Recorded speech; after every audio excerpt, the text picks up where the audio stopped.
C'est l'un des endroits les plus courus de l'été, la guinguette de Rochecorbon. Gérard Morisseau, son créateur, est l'invité de la petite histoire.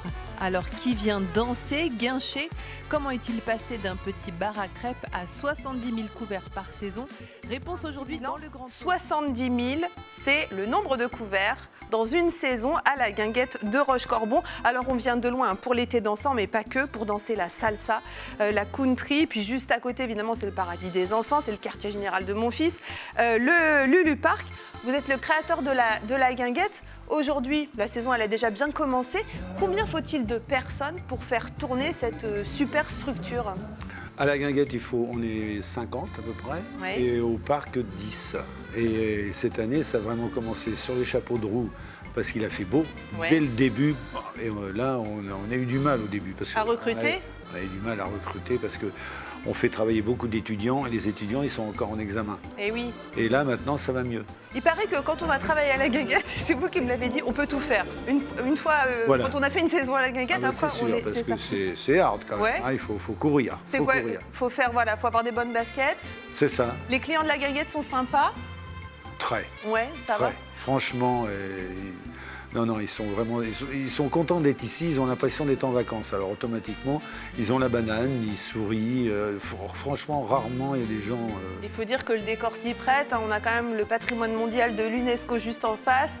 Il y a même des petits transats où on peut Il y en a pour tous les goûts. s'installer effectivement. Alors la route n'était pas tracée comme ça au départ. Votre vie c'était le rugby, membre de l'équipe de France junior, et puis au moment où vous devez intégrer l'équipe nationale, blessure, et puis c'est un certain Jean-Pierre Rips qui va prendre votre place, joueur au 15 de France quand même, donc on imagine le niveau de rugby de Gérard. Vous poursuivez vos études à Poitiers, puis vous tombez amoureux d'Evelyne, qui est votre épouse, et puis finalement les parents d'Evelyne ont une maison du côté de Rochecorbon, puis là il y a un golf. Bon, pas en super état, on le connaît aujourd'hui ce golf, et vous vous dites tiens, on va faire ça, on va tenir ce golf, et puis une petite, vous créez un petit bar, c'est ça? Comment ça se Voilà, passe au tout début on était très jeunes, hein, on avait 23 ans, oui. Il y avait ce mini-golf, l'opportunité, mais qui était en friche même. Ouais, à l'abandon. On l'a remis en route, et puis on a commencé à faire des crêpes, des salades, tout, puis ça commençait à marcher. C'est vrai? Et là, moi, c'est de là que j'ai eu le goût de la restauration, en fait, parce que en même temps, j'étais étudiant et surveillant pour payer mes études. Donc voilà. Vous vouliez faire quoi comme boulot à la base? Au départ, je voulais être prof d'éducation physique parce Ouais. que j'étais pas mauvais en sport. Bah oui, on croit, on comprend. Et puis je vous dis, là, j'ai pas pu continuer mes études parce que ces études-là, parce que Vous êtes blessé? non, parce que j'avais pas les moyens. Ah oui, d'accord. Donc il fallait que je gagne ma vie pour poursuivre mes études, d'où surveillant. D'accord. Et on a tenu ça en même temps, donc ce mini-golf. Et tout de suite, ça a marché. Et donc, le goût, alors on s'est dit, bon, ben, il faut trouver quelque chose maintenant l'hiver. Le reste d'où de l'année, à la direction montagne. Morzine, voilà. Donc pendant quelques années, ça va être Voilà. Rochecorbon, et puis 15 ça va ans. être Morzine. Et puis un jour, vous vous dites, allez, moi j'ai vu des structures gonflables, les gamins sautent dessus, ça a l'air de les éclater, il n'y en a pas en France. Vous allez en Angleterre, C'est et puis ça. vous allez acheter une girafe en plastique. Oui, Et puis ça c'est là que- n'existait pas en France. Voilà, ça n'existait pas. Vous avez même eu des petits problèmes Oui, pour ramener la girafe en Exact. plastique. Il fallait acheter une remorque en Angleterre. Voilà. Vous ramenez la girafe et Lulu Park ouvre en 89. Est-ce que la sauce, elle prend immédiatement en fait à Lulu Park? Oui, le parc, oui, parce Ouais. qu'il n'y avait pas de parc dans la région. Ouais.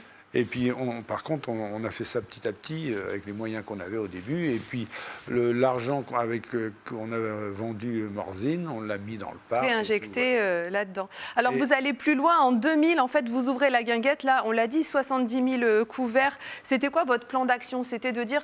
Bon, c'est quand même vraiment bien cet endroit, Lulu Park, c'est génial, mais on va essayer d'aller un petit peu plus loin. Là, pareil, ça commence petit, et puis aujourd'hui, on vient d'extrêmement loin. En fait, moi, c'est mon frère qui m'a fait voir une guinguette à Saumur. Ouais. Non, à Angers. Et il me dit, viens voir, en bordure de Loire. J'y vais. Et le dimanche, il me dit, ils font 200 couverts. Ah, j'ai dit, S'ils font 200 couverts, moi, J'en fais à 300. Rochecorbon, où c'est placé... Ah ouais. Et puis en fait, oui. Vous avez vu comme ça la possibilité, le potentiel Oui. de la guinguette de Rochecorbon. Tout ça, c'est une aventure familiale. Il y a Evelyne, Oui. votre épouse, Tout il y a à votre fait. fils Romain et votre fille qui s'appelle Colline, Colline. qui tient le parc. Vous travaillez tous ensemble. Il y a vraiment des gens qui sont fidèles. Est-ce que vraiment vous avez des gens qui viennent depuis 24 ans, depuis 22 ans, depuis le début de la guinguette? À la guinguette, il y en a Ouais. qui ont leur table. C'est vrai? Tous les jeudis, tous les dimanches, on a un orchestre et Ouais. ils ont leur table attitrée. D'accord, c'est réservé pour Et eux. ils téléphonent même plus, c'est leur table. D'accord.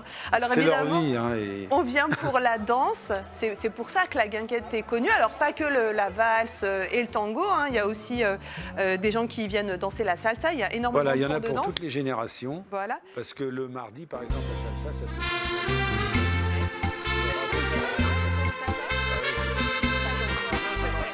Pas encore. Et puis voilà, c'est des rencontres, on peut dire, hein, on se fait beau. Ah on peut oui, dire à les la femmes, guinguette. ils vont chez le coiffeur. Et puis, il y a des tenues super. L'amour peut naître à la guinguette. Bien sûr, ouais. Ouais. Vous avez vu? Vous avez été Oui. invité à des mariages? Oui, des divorces, j'en sais rien, mais des mariages, oui. Il y avait 2 couples qui se sont rencontrés et qui ont monté 2 guinguettes